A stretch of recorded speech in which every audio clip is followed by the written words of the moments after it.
எத்தனையோ அடியார்கள் பெருமக்கள் இந்த நகரத்திற்கு வந்து வசித்து தொழுது எழுதியிருக்கிறார். அப்படி ஒரு சிறப்பான இடம் சென்னையில் விளங்கக்கூடிய திருவான்மூர். வான்மூர் என்ற கஷேத்திரம் வருந்தீஸ்வரர் என்ற சுவாமி திரிபுர சுந்தரி சொக்கநாயகி என்றும் அழைக்கப்படுவார்கள் அம்பாள். அப்பேற்பட்ட சிறந்த பூமியில் நால்வர்களில் இருவர் வந்து சுவாமியை வழிபட்டிருக்கிறார்கள். அங்கேயே வான்மூரை சுற்றி பல ஜீவ சமாதிகள் இன்னும் இருக்கு. சக்கரை அம்மா என்று அழைக்கப்படக்கூடிய அனந்தாம்பிகை, தவத்திரு ஸ்ரீ குமரகுருதாச சுவாமிகள் மற்றும் பலராமலிங்க சித்தர் என்ற ஒரு சித்தரின் ஜீவ சமாதியும் அங்கே இருக்கிறது. அப்பேற்பட்ட ஞான புத்தியின் கடலும் அலைகளும் சேரக்கூடிய சங்கமமாகக்கூடிய வான்மியூரில் ஜீவசமாதி கொண்டிருக்கக்கூடிய கோயில் கொண்டிருக்கக்கூடிய தவத்திரு பாமன் சுவாமிகள் ஐயாவை பற்றி தான் என்னுடைய தலைப்பு. பொதுவாக குரு என்று நாம் சொன்னோம் என்றால் குரு வேறு தெய்வம் வேறு என்று பிரித்து பார்ப்பது நம் சமயம் அல்ல. குருதான் நமக்கு தெய்வம் யார் என்றே எடுத்து அழைத்து செல்லக்கூடியவர். அப்பேற்பட்ட நிலையில் நாம் குருவை வணங்க வேண்டும். அப்படி பார்த்தால் குரு வேறல்ல, ஞானம் வேறல்ல, ஞானமே குரு, குருவே ஞானம். இப்பேற்பட்ட சிறப்பு குருமார்களுக்கு. அப்பேற்பட்ட குருமார்களில் ஒருவர் தான் திரு பாமன் சுவாமிகள். அப்பேற்பட்ட நிலையில் இருக்கிறார். ஆனால் கருணையே வடிவமாக கருணையே கடலாக இருக்கக்கூடியவர் திரு பாமன் சுவாமிகள். அதற்கு அவர் வாழ்க்கையில் எத்தனையோ உதாரணங்களும் இருக்கிறது, நாம் பார்க்க உள்ளோம். ஒரு சின்ன உதாரணம் சொல்ல வேண்டும் என்றால், எங்கள் வீட்டில் அடிக்கடி பாமன் சுவாமிகளை சென்று வழிபடுவது ஒரு வழக்கமாக வைத்திருக்கிறோம். வீட்டில் என்ன முடிவு எடுத்தாலும் என்ன நினைத்தாலும் அதை முதலில் வீட்டு தலைவராக அவரிடம் போய் சொல்ல வேண்டும் என்று ஒரு பழக்கம் எங்கள் வீட்டில் உண்டு. தினமும் என் கணவன் தந்தையார் பாமன் சுவாமிகள் கோயிலுக்கு சென்று அவரை பார்த்து ஒரு பழக்கம் இருக்கிறது. தினமும் செல்லும் பொழுது நான் குருவிடம் செல்கிறேன் என்றெல்லாம் அவர் சொல்ல மாட்டார். தினமும் செல்லும் போது நான் போய் தாத்தாவை பார்த்துக்கிறேன் தான் சொல்லுவேன். அப்படி வீட்டில் ஒரு அங்கமாக இன்னும் எத்தனையோ அடியார்களுக்கு சுவாமிகள் வழிகாட்டி கொண்டு வழிநடத்தி கொண்டு இருக்கிறார். அது சத்தியமாக நடந்து கொண்டிருக்கக்கூடிய ஒரு விஷயம். அதற்கு எங்கள் வீட்டிலேயே ஒரு சான்று இருக்கு. அதை தான் சொல்ல வந்து இப்பொழுது. அப்பேற்பட்ட சிறப்பு சுவாமிகளுக்கு அவரின் வாழ்க்கையும் அவர் முருகப்பெருமானின் அருளால் முருக பக்தியில் நிலைத்த அந்த மகிழ்ச்சியான நொடிகளில் தான் நாம் இன்றைய தினம் சிந்திக்க உள்ளோம். ராமநாதபுரம் மாவட்டம் பாம்பன் என்னும் ஊரில் வெள்ளிக்கிழமை சஷ்டி தினமன்று பிறந்தார். அவர் பிறந்த வருடம் சரியாக குறிப்பு இல்லாத காரணத்தினால் 1850 52 வரையில் இருக்கலாம் என்ற ஒரு குறிப்பும் உள்ளது. அவர் தந்தையார் சிறந்த சிவபக்தர், நெல் வியாபாரம் செய்து கொண்டிருந்தார். அவர்களுக்கென்று ஒரு தோப்பும் இருந்தது. அந்த தோப்பில் ஏற்றுமதி இறக்குமதி செய்து கொண்டு வந்திருந்தார். தாயாரும் சிறந்த சிவபக்தை, செங்கல்வன தம்மாள் என்ற பெயர் கொண்டவர். அப்பேற்பட்ட தாயை நாம் வணங்க வேண்டும் என்றால் இப்பேற்பட்ட ஒரு அடியாரை இந்த உலகத்திற்கு நமக்கு கொடுத்திருக்கிறாள் அப்பேற்பட்ட தாய். அப்படி மூத்த மகனாக சுவாமி பிறந்தார். அப்பாவு என்ற பெயர் சுவாமிகளுக்கு சூட்டப்பட்டது அவர் தந்தையாரால். சுவாமிகளுக்கு சிறிய வயதிலிருந்தே சிறந்த முருக பக்தி, வேறு எந்த தெய்வத்திலும் இல்லாத ஒரு ஈர்ப்பு சுவாமிகளுக்கு முருகப்பெருமான் மீது இருந்தது. அது முருகப்பெருமானின் கருணை என்று தான் சொல்ல வேண்டும். ஏன்னா எத்தனையோ அடியார் இந்த உலகத்தில் இருந்தாலும் முக்கியமாக நம்ம சொல்லக்கூடியது, அதாவது பொதுவாக சொல்லும் போதே முருக பக்தியில தனக்கு என்று ஒரு அருணகிரி வைத்துக் கொண்டார் என்று நாம் சொல்லுவோம். எப்படி சுவாமி நால்வர்களை வைத்துக் கொண்டாரோ தனக்கு என்று ஒரு அருணகிரி என்று முருகப்பெருமான் வைத்துக் கொண்டார். ஆனால் அடியை நினைக்கிறேன் என்றால் முருகப்பெருமானுக்கு 12 கண்கள். அதில் முக்கியமான 2 கண்களில் ஒன்று அருணகிரிநாதராக வைத்துக் கொண்டார், ஒன்று பாமன் சுவாமிகளாக வைத்துக் கொண்டார் என்றுதான் சொல்ல வேண்டும். அருணகிரிநாத பெருமானை தன் மானசீக குருவாக சுவாமிகள் ஏற்றுக்கொண்டார். அது அவரோட பாடல்களே தெரியும். சில சமயம் சுவாமிகளின் பாடல்களை எல்லாம் படிக்கும் பொழுது அருணகிரிநாதர் பாடல்களுக்கும் அவரது பாடல்களுக்கும் ரொம்ப நெருக்கமான ஒரு சம்பந்தம் இருக்கும். அவ்வளவு எளிதில் சடார்னு கண்டுபிடிக்க முடியாது இது என்ன அப்படின்னு. அப்பேற்பட்ட ஒரு நெருக்கமாக இருக்கும் இரண்டு பாடல்களுக்கு மத்தியில். அப்பேற்பட்ட முருக பக்தியில் சிறு வயதிலிருந்து பிழைத்துக் கொண்டு சுவாமிகள் வர முதலில் ராமேஸ்வரம் கோவிலுக்கு திருவிழாக்காக வரார் சுவாமிகள். அங்கே ஒரு வீதியில் உள்ள கடையில் கந்தசஷ்டி கவசம் புத்தகம் ஒன்றை சுவாமி வாங்கி ஒரு மரத்தின் அடியில் அமர்ந்து அந்த புத்தகத்தை படிக்க ஆரம்பிக்கிறார். அந்த கந்தசஷ்டி கவசம் படிக்க படிக்க சுவாமிகளுக்குள்ள ஒரு பெரும் மாற்றம், ஒரு பெரும் மகிழ்ச்சி, அளவற்ற மகிழ்ச்சி கந்த பெருமானை நினைத்து சுவாமிகளுக்கு ஏற்பட மகிழ்ச்சியில் திளைக்கிறார். தாமும் இப்படி முருகப்பெருமானை பார்த்து எழுத வேண்டும் என்ற ஒரு தீராத ஏக்கம், ஒரு தீராத ஆசை சுவாமிகளுக்குள்ள வருது. அந்த சின்ன வயசுல, அப்பேற்பட்ட வயசுல வருது. சுவாமிகள் இது தவிர பள்ளிக்குள் சென்று தமிழில் மிகுந்த ஆர்வம் கொண்டவர். கல்வியும் ஒரு பக்கம் படித்துக் கொண்டு சுவாமிகளுக்கு எப்படியாவது முருகப்பெருமானை நினைத்து பாடல்கள் எழுத வேண்டும் என்ற ஒரு தீராத ஏக்கம் வருது. தினமும் காலை சுவாமிகளுக்கு சின்ன வயசுல அவங்க அப்பாவோட அந்த தோட்டத்துக்கு போய் அங்க அமர்ந்து கொண்டு அங்க பாடல்கள் எழுதுவதுதான் சுவாமிகளுக்கு பிடித்தமான ஒரு விஷயம். அங்க கந்தசஷ்டி கவசம் தினமும் படித்துக் கொண்டு வந்தார். ஒரு சமயம் சுவாமிகளுக்கு 13 வயது. ஒரு நாள் அதே மாதிரி அதிகாலை அந்த தோப்புக்கு போறார். அங்க போனா ஒரு நாள் அவங்க அப்பா உள்ள ஏதோ வேலையா அந்த தோப்புல இருக்க, அந்த காலத்துலலாம் ரொம்ப மரியாதை பெரியவர்கள் மீது. அதனால தந்தையார் உள்ள இருக்கார் என்ற காரணத்தினால் சுவாமிகள் பின்னாடி நின்று கொண்டு பார்த்து கொண்டிருக்கிறார். அப்பொழுது சூரியன் விடிய அந்த சமயத்துல சூரிய கதிர்கள் அப்படியே அந்த வானம் முழுக்க பரவி வரதை பார்க்கிறார். உடனே சுவாமிகளுக்கு உள்ள ரொம்ப ஒரு மகிழ்ச்சியான ஒரு தருணம் அது. ஏன்னா அந்த சூரிய கதிர்களை பார்த்தா முருகப்பெருமானின் ஞாபகம் வந்துதான் சுவாமிகளுக்கு. தீரா பாசம் சுவாமிகளுக்கு ஏற்பட கண்ணீர் தாரை தாரையாக கண்ணீர் முருகப்பெருமானை நினைத்து அந்த ஏக்கத்தில் சுவாமிகள் எப்படியாவது நானும் பாட ஆரம்பிக்க வேண்டும் என்ற ஒரு ஏக்கம் ஏற்பட அங்கேயே நின்று சஷ்டி கவசத்தை சொல்லிக்கொண்டே வருகிறார். சொல்லிக்கொண்டே வர வர சுவாமிகளுக்கு ஒரு அசரீரி வருகிறது. கங்கையை சடையில் பறித்து என்ற ஒரு அசரீரி வர அதையே தனது முதல் வார்த்தையாக முருகப்பெருமான் உத்தரவாக ஏற்றுக்கொண்டு சுவாமிகள் பாட ஆரம்பிக்கிறார். அது பிறகு எல்லாம் முருகப்பெருமானின் சித்தம். சுவாமிகள் சொல்ல சொல்ல மனத்திலிருந்து அவருக்கு தார தாரையாக வார்த்தைகள் கொட்டுகிறது. பாடல் பாட பாட ஆரம்பிக்கிறார். சுவாமிகள் மொத்தம் ஒரு வாழ்க்கையில் 6666 பாடல்கள் பாடியுள்ளார். இதுவும் முருகப்பெருமானின் ஒரு விளையாட்டு தான், அழகிய விளையாட்டு. முருகப்பெருமான் ஆறுமுக பெருமான் இல்லையா, அதனால 6666 பாடல்கள். முதல் பாடலாக இந்த கங்கையை சடையில் பிடித்து என்ற பாடல் சுவாமிகள் பாடியுள்ளார். அது பாடி முடித்த பின் சுவாமிகளுக்கு ஒரு முடிவு, முருகப்பெருமான் பற்றி எப்படியாவது ஒரு பாடலாவது தினமும் பாட வேண்டும் என்று கச்சியப்ப சிவாச்சாரியார் போல் அவருக்கு ஒரு சுவாமிகளுக்கும் ஒரு ஆசை. தினமும் முருகப்பெருமானை நினைத்து ஒரு பாடலை பாடி அதை அந்த ஓலைச்சுவடியில் எழுதி கொண்டு வருகிறார்.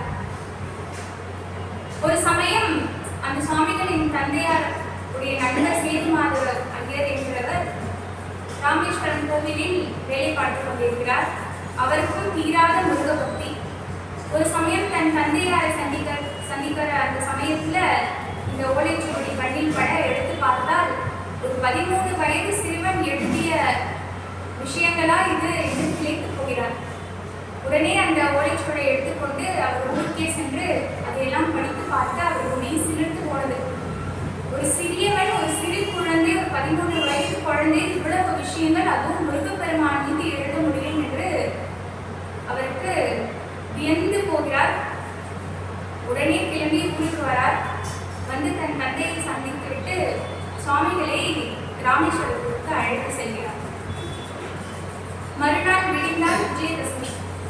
விஜயதசமி நன்னாள் நாம் எந்த கலை பயிற்சி செய்ய வேண்டும் என்று ஆசைப்படுகிறோமோ அது துவங்குவதற்கு உரிய ஒரு நாள். முக்கியமாக நம் சமயத்தின் தீட்சை வழங்குவதற்கு குருமார்கள் இந்த நாளை ரொம்ப விசேஷமாக சொல்வார்கள். அப்பேற்பட்ட நாள் விடிகாலை எழுந்தவுடன் சேதுமாதவ ஐயர் சுவாமிகளை அழைத்துக் கொண்டு சென்று அக்னி தீர்த்தத்தில் தன்னை இருவரும் நீராடிவிட்டு கரையை வந்து நீர் பூசி நிற்கிறார்கள். அப்பொழுது சுவாமிகளிடம் சொன்னார் அவர், இந்த பக்தி என்ற ஒரு பாதையே நெருப்பில் நடக்கிறது போல, அதை எப்படி நாம் மேற்கொண்டு வர வேண்டும் என்பதற்கு நம் வெட்டியமாக நம் இறைவன் அடியை பிடித்துக் கொள்ள வேண்டும் என்று சுவாமிகளுக்கு உபதேசம் செய்துவிட்டு, நான் இப்பொழுது உனக்கு இந்த நன்னாளில் சடாட்சர மந்திரோபதேசம் செய்ய போகிறேன் என்று விஜயதசமி நன்னாளில் அந்த அக்னி தீர்த்த குன்றில் சுவாமிகளுக்கு சடாட்சர மந்திர தீட்சை ஆயிற்று. அப்பேற்பட்ட சிறப்பு. அதிலிருந்தான் முருகப்பெருமானின் மீது தீராத ஒரு பற்று, தீராத ஒரு காதல் சுவாமிகளுக்கு ஏற்பட்டது. சுவாமிகள் தினமும் காலை அவர் எழுதி கொண்டிருந்ததை தொடர்ந்து கொண்டே இருந்தார். படிப்பிலும் ஒரு பக்கம் அவருக்கு மிகுந்த ஆர்வம். தமிழின் மீதும் ஆர்வம், வடமொழியின் மீதும் ஆர்வம். இப்படி எல்லாத்தையும் பயின்று கொண்டு வர சுவாமிகளுக்கு வளர வளர சுவாமிகளோட சேர்ந்து அந்த முருக பக்தியும் வளர்ந்து கொண்டே வந்தது அவர் வாழ்க்கையில். 100 பாடல்கள் பாட வேண்டும் என்ற ஒரு ஆசை சுவாமிகளுக்கு. அப்படி 100 பாடல்கள் பாடிதான் அவருக்கு தீட்சையும் ஆயிற்று, சடாட்சர மந்திர தீட்சை. இந்த சடாட்சர மந்திர தீட்சை பாடிக்கொண்டே வருகிற அந்த சமயத்தில்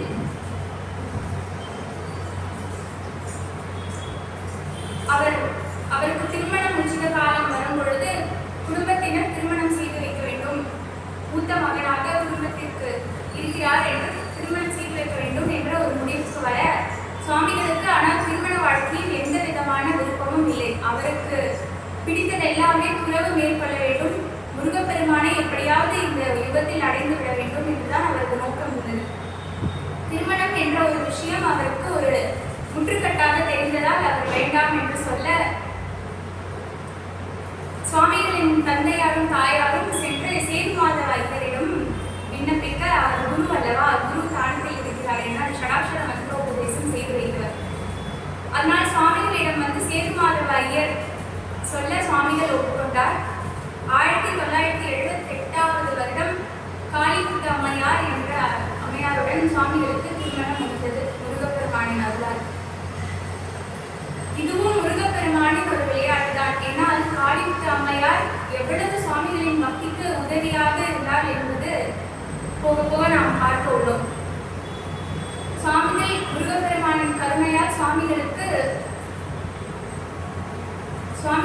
2 மகன், 1 மகள். சுவாமிகளுக்கு முருகையா என்ற ஒரு மகன், ஞானாம்பாள் என்ற ஒரு புதல்வி மற்றும் குமரகுருதாசன் என்ற 3வது ஆண் பிள்ளை. சுவாமிகளின் வாழ்க்கை இப்படியே தொடர சுவாமிகளுக்கு ஆனால் இதிலெல்லாம் விருப்பமே இல்லை. தன் தந்தைக்கு பிறகு அந்த தொழிலை ஏற்றுக்கொண்டார்.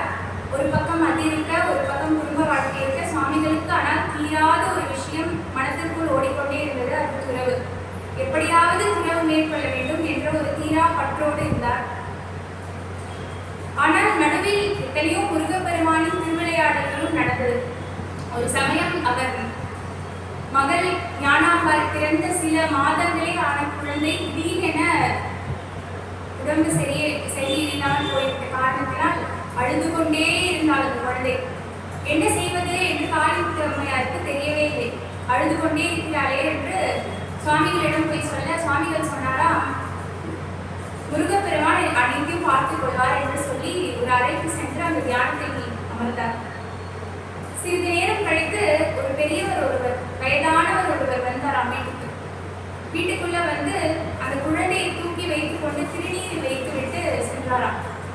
அவர் சென்ற 10 நிமிஷத்துலாம் குழந்தை திரும்பி அமைதியா அந்த நோய் வந்ததுக்கான கடமே இல்லாம தூங்கிவிட்டது.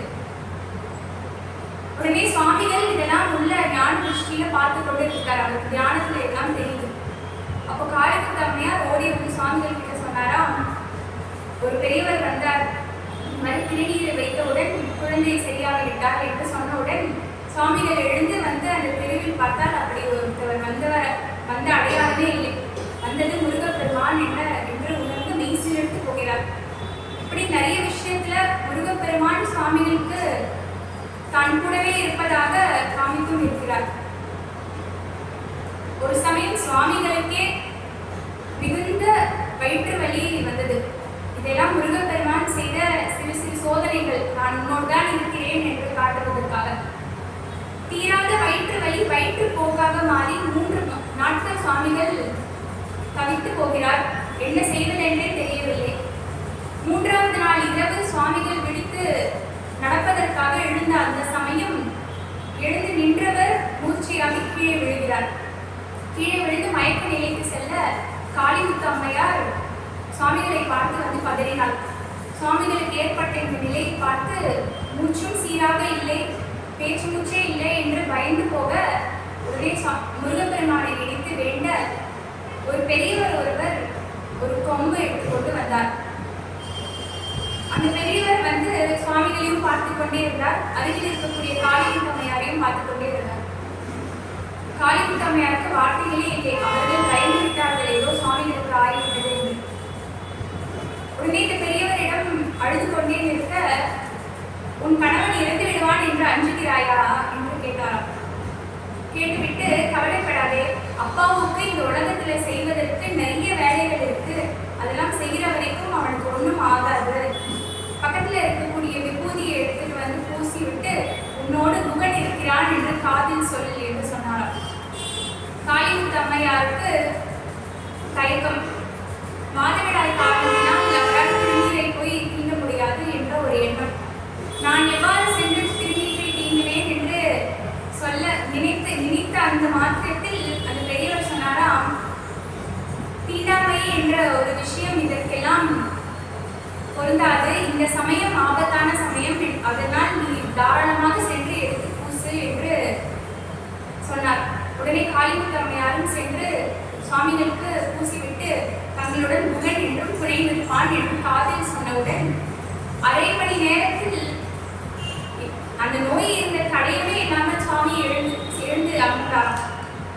சுவாமிகளிடம் நடந்ததையெல்லாம் காளிமுத்து அம்மையார் சொல்லும் பொழுதுதான் சுவாமிகளுக்கு தாரையாக கண்ணீர். வந்தவர் பெரியவர் என்று காளிமுத்து அம்மையார் நினைத்தார். ஆனால் வந்தவர் ஒரு சிறு வயது ஆண்டி, பழத்திற்காக கோவப்பட்டு பழனிக்கு சென்ற ஆண்டி. கையில் இருந்தது கொம்பு இல்லை, கையில் இருந்தது தண்டாயுதம். வந்தது பழனி ஆண்டவர் என்று சுவாமிகள் உணர்ந்து மெய் சிலிர்த்து போய் கண்ணீர் மல்க நிற்க, இந்த மாதிரி திருவிளையாடல்கள் தான் முருகப்பெருமான் நடத்தி வைத்தார். சுவாமிகளுக்கு முருகப்பெருமான் தன்னை விட்டு எங்கேயும் போகவில்லை என்பதற்கு இதெல்லாம் ஒரு சான்றாக வாழ்க்கையில் சிறு வயதிலிருந்து நடந்து கொண்டே வந்தது. இப்படி சுவாமிகளின் வாழ்க்கையில் அன்றாடம் எப்படியாவது முருகப்பெருமான் ஒரு வேளையாவது காமித்து வருவார். சுவாமிகளுடன், அதுவும் நாம் சொல்வது கந்த புராண காலத்தில் எல்லாம் இல்லை. சுவாமிகள் இருந்தது ஒரு 200 வருஷங்களுக்கு 200-103 வருஷங்களுக்கு முன்னாடி தான். சுவாமிகள் இதுக்கப்புறம் எப்படியாவது முருகப்பெருமான அடைய வேண்டும் என்ற தீரா காதல் அவருக்கு வந்தது. எப்படியாவது துறவும் மேற்கொள்ள வேண்டும் என்று முடிவு செய்கிறார். துறவு அப்படின்னு சொன்னா வீட்டிலிருந்தே அதை ஆரம்பிக்க வேண்டும் அப்படின்னு சொல்லி சுவாமிகளோட உணவு பார்த்தோம்னா உப்பு, புளி, காரம் எதுவுமே சுவாமிகள் சேர்த்து கொள்ள மாட்டார். அவர் சாப்பிடுவதெல்லாம் ஒரு பிடி அரிசி தான், அதுவும் ஒரு வேளை தான் சாப்பிடுவார். இப்படி இவ்வளவு கடினமான துறவு மேற்கொள்ள அவருக்கு எப்படியாவது பழனி சென்று இந்த குடும்ப வாழ்க்கையை துறந்துவிட்டு முழு நேரம் முருகப்பெருமானை அடைய வேண்டும் என்று ஒரு தீரா எண்ணம் வருது. இந்த உலக வாழ்க்கையிலிருந்து எப்படி இருந்தாவது நாம் தவிர்த்து முருகப்பெருமானை சரணடைய வேண்டும் என்ற ஏக்கம் வர பழனிக்கு செல்ல வேண்டும் என்ற தீரா ஆசை ஒன்று வருது.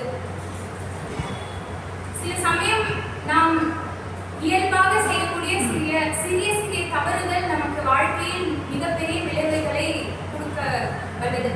அப்பேற்பட்ட ஒரு நிகழ்வு தான் சுவாமியின் வாழ்க்கையில் நடந்தது. எப்படியாவது பழனிக்கு போகணும் என்று ஒரு தீரா ஏக்கம் வர சுவாமிகள் உத்தரவு கேட்காமலே கிளம்புகிறார். அது முதல் எதிர்க்க அவரோட நண்பர் ஒருவர் வருகிறார். அவரை பார்த்து பேசியவுடன், எங்கே போகிறார் என்று கேட்கும் பொழுது இந்த பழனி வரைக்கும் போறேன், சுவாமிகள் துறவு மேற்கொள்ள போற உத்தரவாயிருக்கிறது. உடனே ஒரு நண்பர் கேட்டாராம், நீ பழனிக்கு போய் துறவரம் மேற்கொள்ள வேண்டும் என்பதற்கு முருகப்பெருமான் உத்தரவு கொடுத்தாரா என்று கேட்டாராம். சுவாமிகள் எங்கே இல்லை என்று சொன்னால் அவர் நண்பர் அனுப்ப மாட்டாரோ என்று நினைத்து ஆமாம் என்றும் சொல்ல மனசு வரவில்லை. அதனால் மண்டை இப்படி ஆசினாராம். தலையை இப்படி அசைத்தவுடன் அவர் நண்பரும் சரி என்று கிளம்பிவிட்டார், சுவாமிகளும் கிளம்பிவிட்டார். அன்றைய இரவு சுவாமிகளுக்கு கனலாக முருகப்பெருமான் தியானத்தில் காட்சி கொடுத்தார். முருகப்பெருமானை இதுக்கு முன்னாடி இப்படி சுவாமிகள் பார்த்ததே இல்லை, தரிசித்ததே இல்லை. சுவாமிகளே ஒரு நிமிஷம் பயந்துட்டார். பழனிக்கு துறவு மேற்கொள்ளணும் அப்படின்னு போறதுக்காக நான் உனக்கு உத்தரவு கொடுத்தேனா என்று முருகப்பெருமான் நேரில் தோன்றி சுவாமிகளிடம் சொல்ல, எப்படியாவது தங்களின் திருவடியை அடைவதற்கே இந்த முடிவை நாம் எடுத்தோம் என்று சுவாமிகள் முருகப்பெருமானிடம் சொல்ல, முருகப்பெருமான் கோபக்கடலாய் கொந்தளித்தார். நான் சொல்லாமல் எப்படி நீ ஒரு விஷயத்தை செய்யலாம்? உனக்கு எப்பொழுது துறவு தர வேண்டும் என்று எனக்கு தெரியாதா என்று கோபித்துக் கொண்டு, இனிமேல் நான் உத்தரவு கொடுக்கிற வரைக்கும் நீ பழனிக்கு வரவே கூடாது என்று சுவாமிகளிடம் முருகப்பெருமான் கோபித்துக் கொண்டார். சுவாமிகள் இறுதி வரைக்கும் அவர் இருந்த இந்த பூமியில் அவர் இறுதி வரைக்கும் பழனி மண்ணை மிதிக்கவே முடியவில்லை. சுவாமிகளுக்கு நேராகவே முருகப்பெருமான் இதே சென்னையில் பழனி ஆண்டவராக காட்சி கொடுத்திருக்கிறார். ஆனால் அவர் சென்று பழனிக்கு இறுதி வரையிலும் அவரால் தரிசிக்கவே முடியவில்லை. அப்படி சுவாமிகளுக்கு முருகப்பெருமான் மீது ஏற்பட்ட ஒரு சின்ன நிகழ்வு இது. முருகப்பெருமான் எப்பேற்பட்ட பெருமான் என்றால், தன் அடியார்களுக்கு ஏதாவது ஒண்ணுன்னா உடனே ஓடி வந்துடுவார், கோபித்துக் கொள்வார், எல்லாம் பண்ணுவார். ஒரு நண்பனை போல, ஒரு தகப்பனை போல, ஒரு துணைவனை போல எல்லாம் அனைத்துமாய் இருப்பார். ஆனால் அடியார்களுக்கு ஏதாவது ஒண்ணுன்னா அவரால் தாங்கிக் கொண்டிருக்க முடியாது. ஒரு குழந்தை மாதிரினே வைத்துக் கொள்ளலாம் முருகப்பெருமான. விளையாடுவார், எல்லாமே பண்ணுவார். ஆனா கஷ்டம் அப்படின்னு நம்ம போய் சொல்லணும்னே இல்லை, கஷ்டம்னு நினைத்தாலே போதும் அவர் நம்ம கிட்ட ஓடி வந்துடுவாராம். நீலச்சிகண்டியில் ஏறும் நான் எந்த நேரத்திலும் கோலபுரத்தையோடு வருவான். எந்த நேரத்திலும் நமக்கு தேடி கஷ்டம்னு போய் நிக்கணும்னு இல்லை, முருகான்னு நினைச்சா போதும் ஓடி வந்துடுவாராம். அப்பேற்பட்ட சிறப்பு முருகப்பெருமானுக்கு சுவாமிகள் இடத்துலையும் அப்படிதான். என்னதான் பழனிக்கு சொல்லிட்டோமே அப்படின்னு வருத்தமா இருந்தாலும் சுவாமிகளுக்கு காலணிகள் போடுற பழக்கம் இல்லை. அதனால சுவாமிகள் வெறுமை நடத்துற அந்த சமயத்துல முள்பட்டு ஒரு நாள் காயமாகுது. முருகப்பெருமான் மீது இப்படி ஒரு விஷயத்தை நம்ம செய்து விட்டோமே என்ற ஏக்கத்தோடு சுவாமிகள் இருந்த அந்த சமயம். அப்பொழுது ஒரு இரவு லட்சுமி கனவில் போய் சுவாமிகளின் அளவை சொல்லி முருகப்பெருமான் ஒரு காலணியை தேய்த்து மறுநாளே எடுத்து செல்லுமாறு உத்தரவிட, மறுநாள் அவர் சுவாமிகள் முருகப்பெருமானை கனவுல சுவாமிகளுக்கு தேய்த்து கொடுக்குமாறு சொன்னார் என்று கையில் கொடுத்தாராம். அப்பொழுதுதான் சுவாமிகளுக்கு புரிந்தது முருகப்பெருமானின் கருணை எவ்வளவு என்று. என்னதான் கோபித்துக் கொண்டாலும் அவர் அடியார் முள்பட்ட காயத்தோடு இப்படி நடந்து கொண்டிருக்கிறாரே என்னை நினைத்துக் கொண்டு என்று பார்த்து கொண்டு முருகப்பெருமானாக சும்மா இருக்க முடியாது. உடனே இப்படி ஒரு திருவிளையாடலை முருகப்பெருமான் புரிந்தார். இப்படி எத்தனையோ திருவிளையாடல்கள் சுவாமிகளின் வாழ்க்கையில் முருகப்பெருமான் நடத்தியுள்ளார். இப்படி முள்பட்ட காயத்திற்கு செருப்பு தேய்த்து கொடுத்தார். சுவாமிகளுக்கு தீரா மகிழ்ச்சி.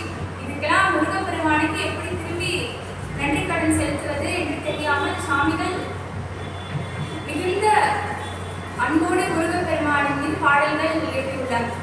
இதெல்லாமும் குமாரசுவாமியத்துல குறிப்பா இருக்கு. சுவாமிகளுக்கு துறவு மேற்கொள்ள வேண்டும் என்ற ஒரு தீராத எண்ணம் அது இருந்து கொண்டேதான் இருந்தது சுவாமிகள் வாழ்க்கையில். அப்படி ஒரு முடிவுதான் சுவாமிகளுக்கு உத்தரவானது. பிறப்பன் வலசை என்ற கிராமம் ராமேஸ்வரத்திற்கு ரொம்ப அருகாமையில் இருக்கக்கூடிய அந்த கிராமம். இன்னமும் அங்கு ஒரு கோவில் இருக்கு. அங்க மயான தவம் செய்வதற்கான ஒரு உத்தரவும் சுவாமிகளுக்கு வந்தது. அங்க இருக்கக்கூடிய அடியார்கள், சுற்றி இருக்கக்கூடிய அடியார்கள் அப்பவே சுவாமிகள் இடத்துல ரொம்ப அன்பா இருப்பார்கள். அப்பாவும் என்றவர் அப்பாவும் சுவாமிகள் ஆனார் அப்பொழுதுதான். அப்படி அவர்கள் பார்த்து கொடுத்த ஒரு இடத்தில் 6 அடி குழி ஒன்று வெட்டி வைத்து அங்கே மயான தவம் முருகப்பெருமான் மீது செய்ய வேண்டும் என்ற ஒரு முடிவு பெருமானின் உத்தரவும் அது. முதல் 3 நாட்களுக்கு செல்வதற்கு முன் அவர்கள் சுவாமிகள் அவரின் அடியாரிடம் சொல்லிட்டு போனார். என்னன்னா, முதல் 3 நாள் எனக்கு அந்த ஒரு பிடி சாப்பாடு வைக்க வேண்டும். என்னைக்கு அந்த சாப்பாடு அப்படியே இருக்கோ தொடாத நிலையில அன்னிலிருந்து வைக்க வேண்டாம் என்று சொல்லிவிட்டு உள்ளே சென்றவர். கடும் தவம் சடாட்சர மந்திரத்தை கடுமையாக எடுத்துக்கொண்டு தவமாக முருகப்பெருமானின் மீது நினைத்து பக்தி செலுத்தி வந்தார். முதல் 3 நாள் அந்த உணவு எடுத்துக்கொள்ளப்பட்டதாக ஒரு குறிப்பு இருக்கு. 3வது நாளுக்கு மேல அந்த உணவு தொடாம அப்படியே இருந்தது. 7ஆம் நாள் 7 நாட்கள் 7 விதமாக சுவாமிகளுக்கு தொந்தரவுகள் வந்ததாக குறிப்புகள் உள்ளன. முதல் ஒரு 3 நாள் அவர்களுக்கு பாம்பு தொல்லை, பாம்பினால் தொல்லை, நாகங்களால் தொல்லை, தேல் போன்ற விஷ ஜந்துக்களால் தொல்லைகள் ஏற்பட, அடுத்த கொஞ்ச நாள் அங்கு மயானத்தில் இருக்கக்கூடிய பிற விஷயங்கள் தொந்தரவு படதா சுவாமிகள் கிட்ட அந்த குறிப்பு இருக்கு. இப்படி தொந்தரவு செய்ய அந்த எப்படியாவது நம் தவத்தை தொடர வேண்டுமே என்று சொல்லி அந்த ஆத்மாவிடத்திலெல்லாம் சுவாமி பேசி பார்க்கிறார். ஆனால் அவர்கள் எதுக்கும் வழிக்கு வருவதாக தெரியவில்லை. உடனே சுவாமிகள் வைத்திருந்த அந்த தண்டத்தை என்ன செய்கிறார், சடாட்சர மந்திரம் சொல்லி அந்த தண்டத்தை வீசி எறிய அது 1 மைல் தூரம் தள்ளி போய் அந்த ஆத்மாக்கள் விழுந்ததாக ஒரு குறிப்பும் இருக்கிறது. அப்பேற்பட்ட தீரா தவத்தில் 7வது நாள் அன்றைய இரவு சுவாமிகளுக்கு ஒரு சின்ன குழந்தையாக தண்டாயுத பாணியை நேரில் வருகிறார். அகத்திய மாமுனி, அருணகிரிநாதரும் இருக்கிறார் என்ற சில குறிப்புகள் சொல்கிறது. கோவிலில் இன்னும் ஒரு படம் இருக்கும், பாம்பன் கோயிலுக்கு போனா தெரியும், அங்க ஒரு படம் இருக்கும், அவருக்கு மந்திரோபதேசம் ஆகக்கூடிய அந்த படம். பிறப்பின் வலசையில 7வது நாள் அன்னைக்கு ராத்திரி சுவாமிகளுக்கு வராங்க இருக்கு. பழனி ஆண்டவர், அகத்தியர், அருணகிரிநாதர் சேர்ந்து வர, இங்கேதான் குரு ஆனவர் எவ்வளவு பெரிய எவ்வளவு பெரிய உதவியாக நமக்கு வாழ்க்கையில் இருக்கிறார் என்று பார்க்க வேண்டிய ஒரு விஷயம். ஏன்னா நான் முன்னாடியே சொல்லியிருப்பேன், குரு ஆனவர் ஞானத்தின் உருவம், ஞானமே குரு, குருதான் நமக்கு தெய்வத்தை காண்பிக்கக்கூடியவர் என்று. அருணகிரிநாதர் உடனே முருகப்பெருமான் கிட்ட போய் சொன்னதா ஒரு குறிப்பு இருக்கு. பல கல்வி கேள்விகள் எல்லாம் கேட்டு நன்கு அறிந்து கொண்டிருக்கிறான், தங்களின் உபதேசத்திற்காக காத்திருக்கிறான் என்ற ஒரு வார்த்தையும் அந்த குறிப்பில் இருக்கு. அப்படி அருணகிரிநாதர் சொல்ல முருகப்பெருமான் உடனே ஒரு சொல் உபதேசம் பண்ணதாக குறிப்புகள். அப்பேற்பட்ட ஒரு விசேஷம். பழனி ஆண்டவர், பழனி அதாவது அப்படிக்கே பாடம் சொன்ன தகப்பன் சுவாமியே சுவாமிகளுக்கு மந்திரோபதேசம் செய்து வைத்தார். சின்ன சிறு வயதாக 7 வயதில் சுவாமிகள் என்ன கனவு, என்ன ஆசை கொண்டாரோ அது அவருக்கு 44வது வயசில் நிறைவேறியிருக்கு. சுவாமிகளுக்கு மந்திரோபதேசமாக ஆனாலும் கூட சுவாமிகளுக்கு தனது தரிசனம் கிடைக்க வேண்டும் என்ற ஒரு தீரா நோக்கம் இருக்குது. தவத்தை துவங்குகிறார்.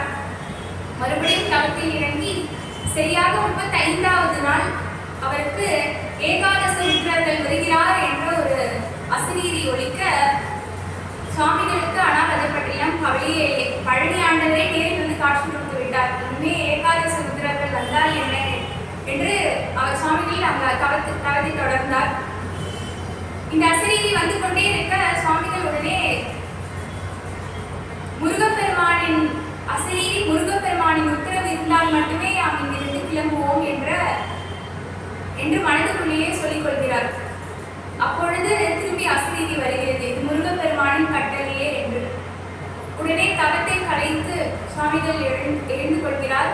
எழுந்து கொண்டு அந்த குழியிலிருந்து வந்து பார்த்தால் சந்திர தரிசனம். அழகாக முருகப்பெருமானின் சிரிப்பை போலவே அந்த நிலா ஜொலித்துக் கொண்டிருந்தது. அன்றைய தினம்தான் சித்ரா பௌர்ணமி. இன்றும் வருடா வருடம் பாம்பன் சுவாமி கோயிலில் இந்த விழா வெகு சிறப்பாக நடைபெற்றுக் கொண்டிருக்கிறது. பிறப்பன் வலசையிலும் இது ரொம்ப சிறப்பாக நடக்கக்கூடிய ஒரு விழா. எக்கச்சக்கமான பேர் அன்னதானம் இன்றைய தினம் தினம் அறிந்துவிட்டு அடியார்கள் எத்தனையோ பேர் சுவாமிகளின் கருணைக்கு ஆகிறார்கள்.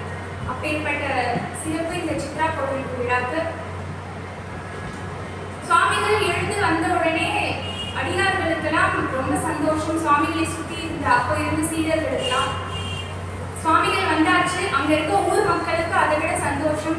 ஏன்னா மழை பெய்யும், இனிமே எல்லாமே விளைச்ச எல்லாமே நன்றாக சீராக இருக்கும் என்று இன்னைக்கு சுவாமிகள் பேசுவாரா என்ற ஏக்கத்தோடயே இருக்கிறார்கள். சுவாமிகள் ஆனால் ஒரு வார்த்தை கூட பேசவே இல்லை. ஏனால் அவருக்கு அந்த நிலை, அந்த முருகப்பெருமானோடு ஒன்றரை கலந்த அந்த நிலை, அது மிகுந்த மகிழ்ச்சியை தந்ததால் அவர் பேச மறுத்தார். யாரிடமும் பேசவே இல்லை.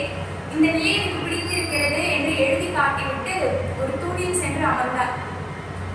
அப்பொழுது அடியார்கள் அனைவரும் கேட்டுக்கொள்ள முருகப்பெருமானிடம் விண்ணப்பம் வைக்க ஒரு உத்தரவு வருகிறது. பெரிய புராணத்தில் நூல் போட்டு பார்க்குமாறு ஒரு உத்தரவு வர, திருஞான சம்பந்த பெருமானின் பாடல் வந்தால் நான் பேசுகிறேன் என்று சுவாமிகள் உத்தரவு கொடுக்க, அடியார்களும் சேர்ந்து நூல் போட்டு பார்க்க திருஞான சம்பந்த பெருமானின் பாடல் வர, அப்பொழுதுதான் சுவாமிகள் பேச ஆரம்பிக்கிறார். சுவாமிகள் பேசுவதற்கும் ஒரு காரணம் உள்ளது. ஏனால் இதற்கப்புறம் தான் சுவாமிகள் முருகப்பெருமானின் பக்தியை நெறிப்படுத்தி இந்த சமகாலத்திற்கு கொடுத்த ஒரு பெரும் மகான். அதை செய்யக்கூடிய வாய்ப்பு முருகப்பெருமானின் அருளால் சுவாமிகள் செய்தார். அப்பேற்பட்ட சிறப்பு இந்த பிறப்பன் வரிசை. இன்றும் அங்கே ஒரு கோவில் இருக்கு. அங்கே இப்போ எப்படி திருவான்மூர்ல ஒரு சிலை இருக்கிறதோ அது போல ஒரு கோவிலை அமைத்து சுவாமிகளை வழிபட்டு வந்து கொண்டிருக்கிறார்கள். சித்ரா பௌர்ணமி நான் சொன்னதை போல் மிகவும் சிறப்பு அந்த கிராமத்தில் இன்றும் நடந்து கொண்டிருக்கிறது. பிறப்பன் வலசை அவருக்கு ஒரு புது பிறப்பாக இருந்தது. அவர் வாழ்க்கையை எடுத்து பார்த்தால் பிறப்பன் வலசைக்கு முன் இருந்த பக்தி பிறப்பன் வலசை பின் அப்புறம் தீவிரமடைந்ததை நாம் உணர முடியும். பிறப்பன் வலசையிலிருந்து வந்த உடனேயே சுவாமிகளுக்கு பாம்பன் திரும்பினார். அப்பொழுதுதான் அனைவருக்கும் மருந்தாக இன்றும் இருக்கக்கூடிய சண்முக கவசத்தை சுவாமிகள் எழுதுகிறார். அடியார்கள் ஒரு சமயம் எல்லாரும் சூழ்ந்து அமர்ந்திருக்க அவருக்கு ரொம்ப நெருங்கிய நண்பரான திருவனந்தபுரம் சுப்பிரமணிய பிள்ளையிடம் உரையாடி கொண்டிருக்கிறார் சுவாமிகள். அப்பொழுது சுவாமிகளை பார்க்க வந்த இன்னொரு அன்பர் ஒரு பாடலை பாடிக்கொண்டிருக்கிறார். அந்த பாடல் எதை பற்றி என்றால், இந்த உலக வாழ்க்கையில் கிடைக்கக்கூடிய சந்தோஷங்களை பற்றி ஒரு பாடல். அந்த பாடலை கேட்டுவிட்டு சுப்பிரமணிய பிள்ளை ஒரு சின்ன விண்ணப்பத்தை வைத்தார். இதே போல முருகப்பெருமானை பற்றி இந்த சங்கத்திலேயே பாடினால் நன்றாக இருக்கும் என்று சொன்னவுடன் சுவாமிகள் உடனே பரிபூஜன பஞ்சாமிர்த வர்ணனத்தை எழுதுகிறார். இப்படி இருக்க சேஷகிரியார் என்று மற்றொரு அன்பர் இருந்தார் சுவாமிகளுக்கு.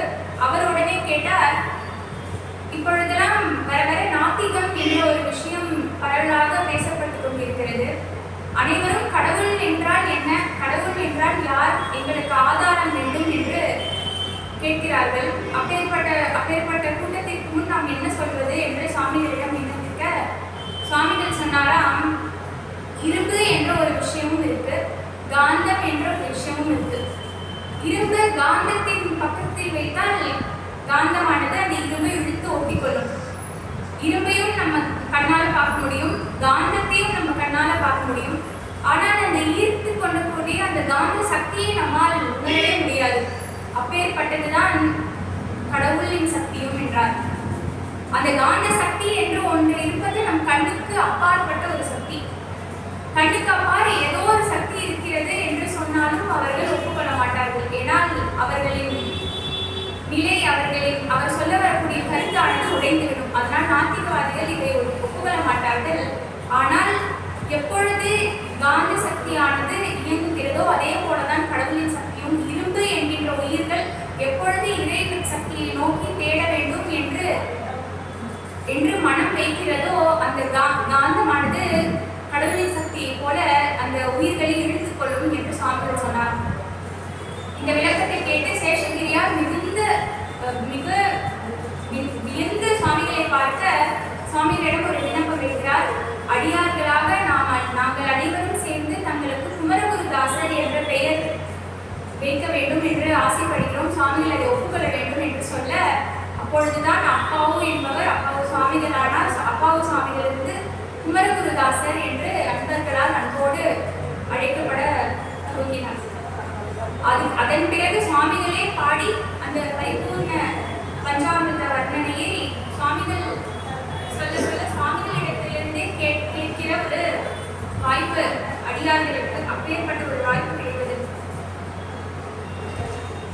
சுவாமிகளின் வாழ்க்கையில் நிறைய லீலைகளும் நடந்திருக்கிறது. சுவாமிகள் பல அடியார்கள், பல முருக பக்தர்கள் சமகாலத்தில் இருந்தவர்களையும் நிறைய பேரை சந்தித்து வந்தார்கள். அப்படி ஒருவர் தான் கார்த்திகை சுவாமிகள். கார்த்திகை சுவாமிகளும் சிறந்த முருக அடியாராக சமகாலத்தில் காமன் சுவாமிகளுடன் வாழ்ந்து வந்தவர். அவரை பற்றி பேச வேண்டும் என்றாலே ஒரு தனி தலைப்பாக எடுக்க வேண்டும். அப்பேற்பட்ட விஷயங்கள் இருக்கிறது. கார்த்திகை சுவாமிகள் யார் என்றால், ஒரு சமயம் உத்தரகோச மக்கையில் இருந்து கொண்டிருந்தவர். அவரிடம் இல்லாத காசிலே மிகுந்த செல்வந்தர். ஒரு சமயம் இரவு பயங்கர மழை பெய்து கொண்டிருக்கிறார். அந்த சமயத்துல இவர் உறங்கிக் கொண்டிருக்கிறார். ஒரு பெரியவர் வீட்டு வாசல்ல வரார். வீட்டு வாசல்ல வந்து எனக்கு ரொம்ப பசிக்குது, ஏதாவது சாப்பிட இருக்கான்னு கூப்பிட, இவர் கார்த்திகை சுவாமியில் அவர் மனைவியை எழுப்புகிறார். மனைவியை எழுப்பினால் அங்க உள்ள ஏதாவது பழையது இருக்கோ எடுத்து போட்டுட்டு தூங்க என்று சொல்ல இவருடனே சமயக்கட்டில் பார்த்தால் பழைய சாதமும் குழம்பும் இருந்தது. எடுத்துக்கொண்டு வந்து அந்த பெரியவரிடம் கொடுத்தால் அந்த பெரியவர் அதை மறுத்துவிட்டு தாங்களே கையில் கொடுங்கள் என்றாராம். கார்த்திகை சுவாமிகளும் உருட்டி அதை கையில் கொடுத்தால் 4 பிடி சாப்பிட்டார். 4 பிடி சாப்பிட்டு விட்டு எனக்கு தண்ணீர் வேண்டும் என்று கேட்க, சுவாமிகளும் உள்ளே சென்று தண்ணீர் எடுத்துக்கொண்டு வந்தார். தண்ணீர் எடுத்துக்கொண்டு வந்து பார்த்தால் அந்த பெரியவரையும் காணும், கீழே சிந்தியிருந்த அந்த அரிசியும் காணும். அங்க சாப்பிட்டதுக்கான கடையவே இல்லாம இருந்த அந்த சமயத்துல குழப்பத்தோடு இவரும் சென்று உறங்கிவிட்டார். அன்று இரவு கனவில் முருகப்பெருமானே நேரில் தோன்றி, பெரியவராக வந்தவர் நானே, இன்று உடல் உனது இல்லற வாழ்க்கையானது முடிவுற்றது, நாளையிலிருந்து நீ துறவியாக என்னை தேடி கோவிலுக்கு வருவாயாக என்று உத்தரவு சொல்லிவிட, இவர் சுவாமிகளுடனே கனவிலேயே கேட்கிறார் முருகப்பெருமான் கிட்ட, பிற்பகல் 12 மணி ஆனா எனக்கு பசி வருமே, நான் துறவி ஆயிட்டேன்னா யாரை நம்பி போறது அப்படின்னு சொல்லும் பொழுது, உன் சோறு என் கையில் நான் பார்த்துக் கொள்கிறேன், நீ வா என்று சுவாமிகளுக்கு உத்தரவு கொடுக்கிறார். உடனே சுவாமிகளும் அடுத்த நாள் தன்னோட சொத்தை எல்லாம் கோவிலுக்கு எழுதி வைத்துவிட்டு ஒரு துறவியாக மாற்றிவிடுகிறார். ஒரு துறவியாக மாறி உத்தரகோசமங்கை கோவிலுக்கே வரார். பிற்பகல் 12 மணி. அவர் சொன்ன அதே நேரமாக அவருக்கு பசி வயிற்றை கிள்ளுகிறது. எங்க போவது என்று தெரியவில்லை. இப்படி முருகப்பெருமானை நினைத்துக் கொண்டு நாம் வந்துவிட்டோமே, எல்லாத்தையும் விட்டுட்டு பிற்பகல் 12 மணி ஆச்சு, இன்னும் எதுவுமே வரலையே அப்படின்னு சொல்லும் பொழுது அந்த கோவில்ல இருந்து அந்த கோவில் ஐயர் ஓடி வந்தாராம், கையில் எதையோ எடுத்துக்கொண்டு. என்ன இருக்குது அப்படின்னு பார்த்தா அந்த இலை நிறைய முருகப்பெருமானுக்கு படைத்த உணவு இருந்துதான். நேற்று இரவு முருகப்பெருமான் என் கனவில் வந்து அவருக்கு தினமும் இனிமே படைக்கிற உணவை தங்களுக்கு கொடுக்குமாறு உத்தரவு கொடுத்தார் என்று சொன்னாராம். கார்த்திகை சுவாமிகளுக்கு தாரதாரையாக கண்ணீர்.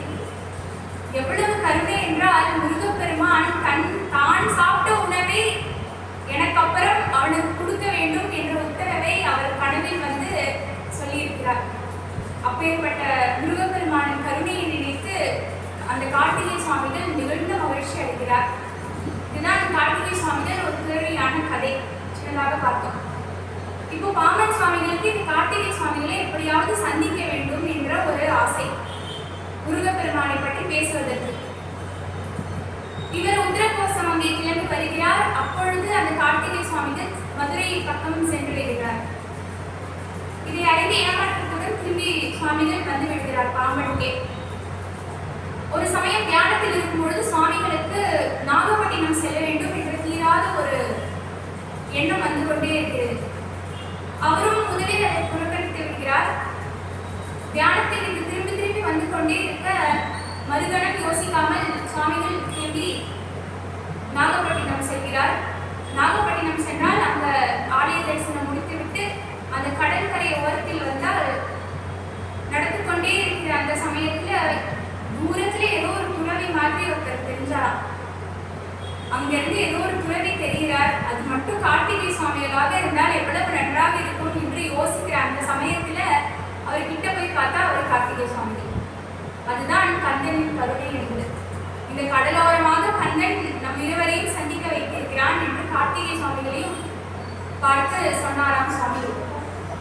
இருவரும் கண்ணனின் பெருமைகளை பாடிக்கொண்டே திரும்பிய ரயில் வண்டியில் மதுரை வந்ததாக ஒரு குறிப்பும் இருக்கிறது. இப்படி அடியார்களை எல்லாம் சந்தித்து சுவாமிகளுக்கு முருகப்பெருமானின் மீது நிறைய விஷயங்கள் கற்றுக்கொண்டார். முன்னாடியே சொன்னது போல தமிழ் மீது முருகப்பெருமானின் மீதும் தான் சுவாமிகளுக்கு மிகுந்த ஆர்வம். நிறைய தமிழ் சான்றோர்கள் வந்து சுவாமிகளை சந்தித்து சுவாமிகளுக்கு விருதுகளாகவும் கொடுத்த விசேஷங்கள்லாம் நடைபெற்றிருக்கிறது. இப்படி சுவாமிகளின் வாழ்க்கையை தொடர சுவாமிகளுக்கு ஒரு நாள் ஒரு அசரீரி வருகிறது. சென்னை சென்று வா என்று.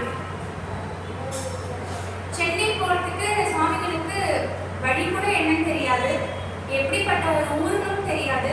அப்பேற்பட்ட ஊர்ல எப்படி நான் போய் தனியா இருக்கிறது, என்ன பண்றதுன்னு சுவாமிகள் சிந்தித்து கொண்டே இருக்க சுவாமிகளுக்கு ஒரு தீரா ஆசை. ஒரு பக்கம் துறவு மேற்பட வேண்டும் என்று ஒரு ஆசை. சரி, இதெல்லாம் விட்டுட்டு நம்ம ஒரு துறவியா போயிடலாம் என்று நினைத்தால் சுவாமிகளுக்கு அந்த பிறந்த ஊர் ஞாபகம், அங்கேயே வளர்ந்து தன் தந்தை, தாயார், தன் குழந்தைகள், தன் மனைவி இவர்களையும் பார்த்துட்டு இதெல்லாம் விட்டுட்டு போகணுமா, தன்னோட அன்பர்கள் எல்லாம் பார்த்துட்டு இங்கேயே வளர்ந்த இந்த விஷயங்களை எல்லாம் விட்டுட்டு போகணுமா என்று நினைத்த அந்த சமயத்தில் தான் சுவாமிகளுக்கு ஒரு எண்ணம், இதெல்லாம் எத்தனை தூரம் நம்மோடு வரப்போகிறது, நாம் இந்த ஜென்மத்தில் இறந்து விட்டோம் என்றால் அடுத்த ஜென்மத்தில் நாம் யார் என்று கூட இவர்களுக்கு தெரியாது. புதிதாக ஒரு தாய், புதிதாக ஒரு தந்தை, புதிதாக ஒரு மனைவி, புதிதாக வரக்கூடிய குழந்தைகள், அன்பர்கள், இதெல்லாம் எத்தனை வருஷங்கள் நம்ம கூட இருக்கும் என்று சுவாமிகள் நினைக்கிறார். அதாவது என்னன்னா, ஒரு பூவை எடுத்துக்கொண்டால் அந்த பூவிற்கும் அந்த காம்பிற்கும் நடுவில் ஒரு வளைவு மாதிரி இருக்கும்.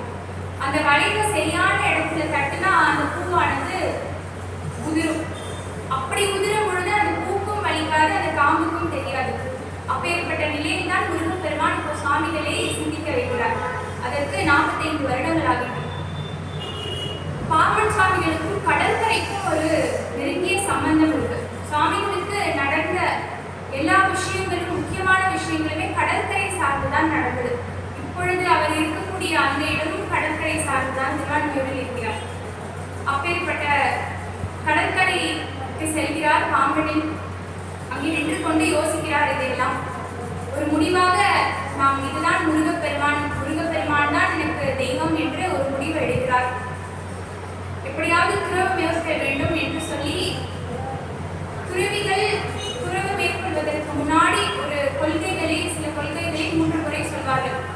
அப்படி சுவாமிகளும் சொல்கிறார், முருகப்பெருமான் தான் என்னுடைய தெய்வம், இதற்கு மேல் வேற எந்த தெய்வத்தையும் முருகப்பெருமான் ஈடாக நான் வணங்க மாட்டேன், எந்த ஜீவனையும் நான் துன்புறுத்த மாட்டேன், எந்த ஜீவன் துன்புற்று நான் பார்த்தாலும் என் சக்திக்கு ஏற்றால் போல் நான் உதவி செய்வேன், பசி என்று வந்து கேட்கக்கூடிய அன்பர்களுக்கு என்னால் முடிந்த அளவுக்கு நான் உதவுவேன், சத்தியமே பேசுவேன் என்று உறுதிமொழி எடுத்துக்கொண்டு இனிமே முருகா நீதான் எல்லாம் பார்த்துக்கணும் அப்படின்னு சொல்லி 3 முறை சொல்லி தான் அனைத்தையும் தனது ஆசா பாசங்கள் அனைத்தையும் துறக்கிறார். ஒரு தரம் அப்படி திரும்பி பின்னாடி அவர் வளர்ந்த ஊரை பார்க்கிறார். நீட்டமா ஒரு மூச்சை இழுத்து விடுறார். அந்த மூச்சு இழுத்து விடும் பொழுது தன்னோட ஆசா பாசம் அனைத்தையும் சேர்த்து சுவாமிகள் திரும்பி விட்டுறார். படகுல ஏறி அமர்ற அந்த சமயத்துல காலில் மீதமா கொஞ்சம் மண் ஓட்டிட்டுதான். அந்த மண்ணையும் தட்டி விட்டு சுவாமிகள் அந்த படகில் ஏறி அமர்கிறார். அப்பொழுது அவர் மூத்த மகள் ஓடி வராராம் சுவாமிகளை பார்த்து. அப்பா நீங்க விட்டுட்டு போயிட்டீங்கன்னா நாங்க என்ன பண்றது அப்படின்னு கேட்கும் பொழுது படகு பாதி தூரம் கிளம்பி போயிட்டு, முருகப்பெருமான் அனைத்தையும் பார்த்துக் கொள்வான், எல்லாம் அவன் கையில் இருக்கிறது என்று சொல்லிவிட்டு சுவாமிகள் பிறப்பன் வரிசைக்கு வருகிறார். அந்த படகு வர அந்த சமயத்திலேயே சுவாமிகள் இன்னொரு உறுதிமொழியும் எடுத்துக்கொண்டார். நான் இனி பாம்பன் மண்ணில் நிதியேன் என்று ஒரு உறுதிமொழி எடுத்துக்கொண்டார். அது சுவாமிகளின் வாழ்க்கை இறுதி வரையில் அவர் அந்த கொள்கைக்கு உண்மையாக இருந்தார். அதற்கு பிறகு சுவாமிகள் பாம்பனுக்கு வரவில்லை. பிறப்பன் வரிசையில் வந்து தனக்கு ஞானம் கிடைத்த அந்த பூமியை வணங்கிவிட்டு ராமநாதபுரம் வருகிறார். ராமநாதபுரம் வந்தால் அங்கே அவர் நண்பர்